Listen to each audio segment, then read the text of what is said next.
Hello, I'm jashykins, and welcome to the final part of my Best of 2014 vlog series. So we have reached number one. What is my number one movie of 2014? It is HBO's version of The Normal Heart. So yeah, I bet that probably surprised a couple of you who don't really know me and who were just going by the list going, oh, it's going to be another Hollywood blockbuster. So I hope this one sort of surprised you, and as it's my number one, I could literally go on all fucking day about this, but I'm going to have to try to keep it in the sort of runtime I have here, so here's hoping I can barely touch on this movie. It's so fucking awesome. First off, great acting from everyone. Mark Ruffalo stars as Ned Weeks, the gay rights activist who is trying to bring attention to the AIDS/HIV crisis. And Matt Bomer, who I wasn't familiar with at all. All I knew him from was seeing White Collar promos. I had never seen an episode of the show, but I saw the promos, so I was like, I don't know what to expect, really. Just that he's gonna have those fucking creepy eyes.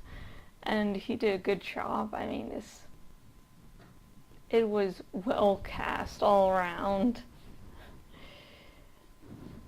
And even it's I don't know why it's slipping my mind right now, but the guy who plays Sheldon on The Big Bang Theory is in this, and it turns out that he was in the Broadway revival of this play. This movie was originally a play, and he's the only one of those actors who were from the Broadway revival that plays the same role, so he really knows his character.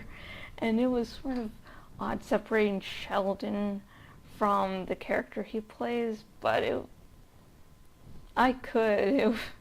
was just, I had, he was so still Sheldon to me. And the story that The Normal Heart talks about is one that really needs to be expanded more in fiction, or real life stories, some way getting these stories out. Long story short, this play written by Larry Kramer, Ned Weeks is his sort of stand-in. And so some of these people in the movie and the original play are based on real people. There's real events mentioned, but this movie is about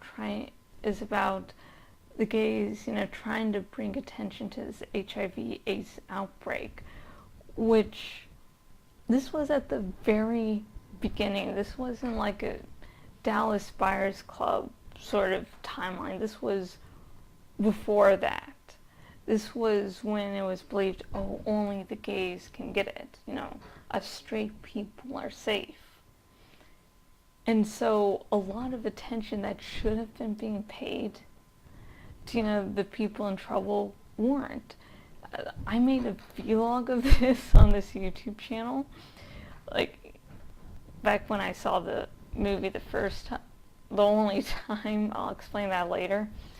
And there's a point when Ned Weeks thinks he's going to be talking to the president about AIDS and HIV and trying to get attention.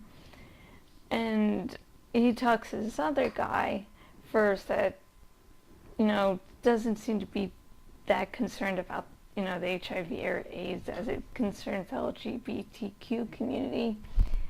But once, Ned says, yeah, I don't see any reason why this disease wouldn't infect straight people. Your science is a little faulty. And that's when the straight guy goes, oh my god, and just, it really seems like it was only when straight people were affected that they're like, oh yeah, we should be spending time researching this. And I think it's very heartbreaking to see, just think about it, like you and your friends are just in the deep shit and everyone's like, oh, it doesn't matter because it's you people.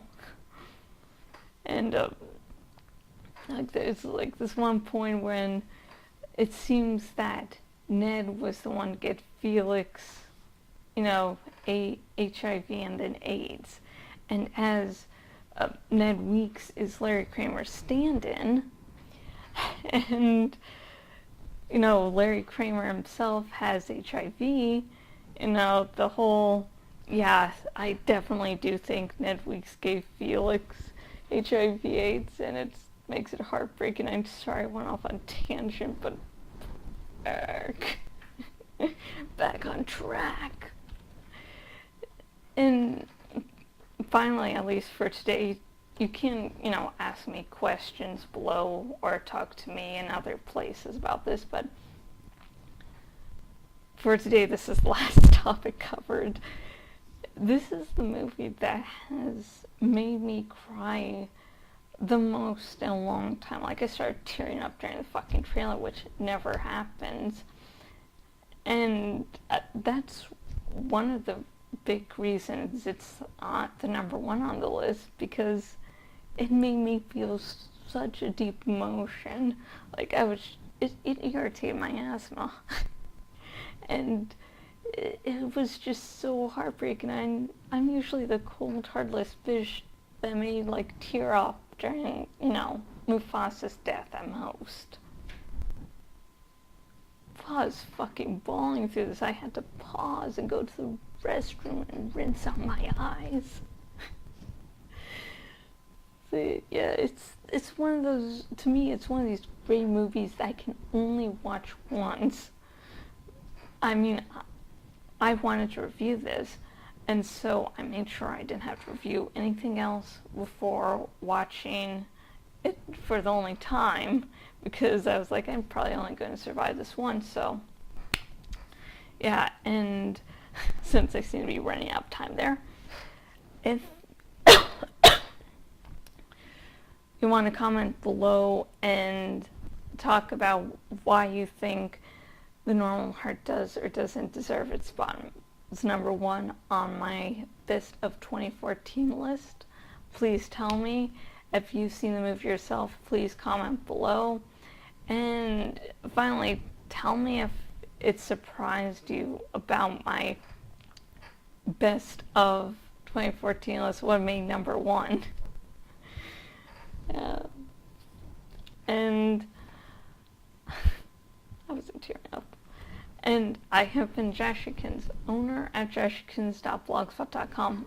Thank you very much for all of those of you who stuck through this best of list all the way through.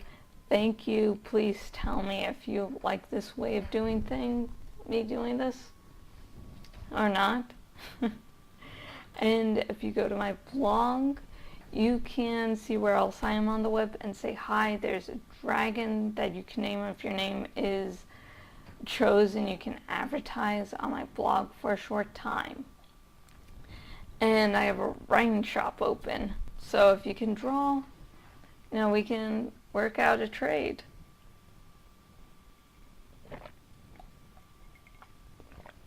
And finally, if you're watching this on the YouTubes, down below is a link to donate your account. And if you donate your Twitter and or Facebook accounts to my campaign, thank you very much.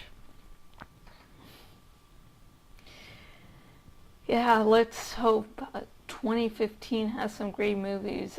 Age of Ultron is already making me all worried and nervous because I'm like, I don't care about anything but Bruce Banner, and I think it's going to be bad.